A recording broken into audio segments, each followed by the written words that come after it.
Hello दोस्तों, आज हम सिंपल लेकिन बहुत ही हेल्दी और बहुत ही डिलीशियस सा नाश्ता यानी कि पोहा बनाने जा रहे हैं। फ्रेंड्स, कुछ लोगों की हमेशा ये शिकायत रहती है कि पोहे बनने के बाद ना कुछ ही देर में हार्ड और सूखे सूखे लगने लगते हैं।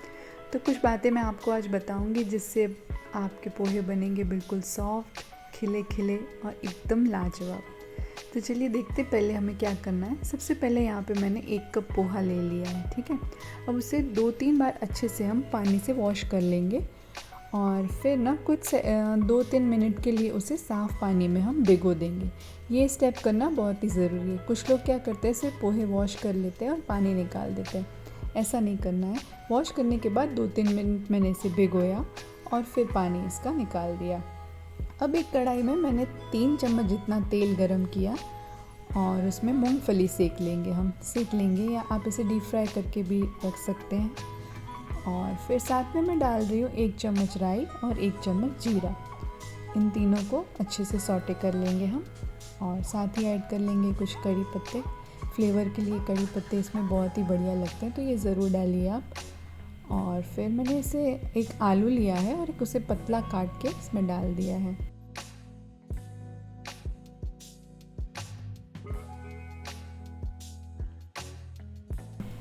अब मैंने ना आलू को कुछ देर, देखिए इतनी देर तक उसे ढका कि वो आधा गल जाए, क्योंकि हमें इसमें प्याज भी ऐड करना है ना।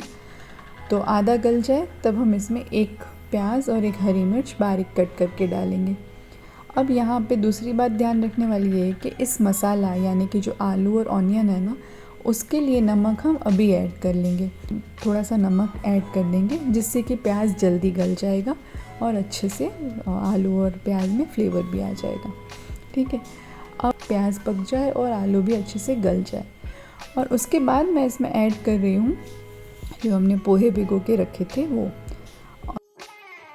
तो पोहे डालने के बाद अब हम इसमें नमक डाल देंगे और साथ ही डाल देंगे आधा चम्मच जितना हल्दी पाउडर और आधा नींबू हम इसमें निचोड़ देंगे। नमक आप ध्यान से डालिएगा क्योंकि हम ऑलरेडी पहले थोड़ा डाल चुके हैं। अब हम इन सब चीज़ों को अच्छे से मिक्स कर देंगे। सारा मसाला आपस में मिक्स होना चाहिए अच्छे से। और बस अब क्या करना है, कुछ ही देर के लिए, बस 2 से 3 मिनट के लिए इसे ढक देना है और बहुत ही बढ़िया हमारा नाश्ता बन के रेडी हो जाएगा। फ्रेंड्स, आपने देखा होगा कि पोहे में ना, बाहर जो पोहे मिलते हैं उसमें काफ़ी सारा नमकीन, सेव या ऑनियन डाल के उसे सर्व किया जाता है। लेकिन आप पोहा इस तरह से बनाएंगे ना तो यकीन मानिए आपको और कुछ भी उस पर डालने की ज़रूरत नहीं है। इतने बढ़िया, इतने लाजवाब ये टेस्ट करते हैं। तो आप भी ज़रूर ट्राई कीजिएगा और मुझे बताइएगा ज़रूर आपको ये कैसे लगे। साथ ही मेरे चैनल को ज़रूर से सब्सक्राइब कर दीजिएगा। Thank you so much and bye bye.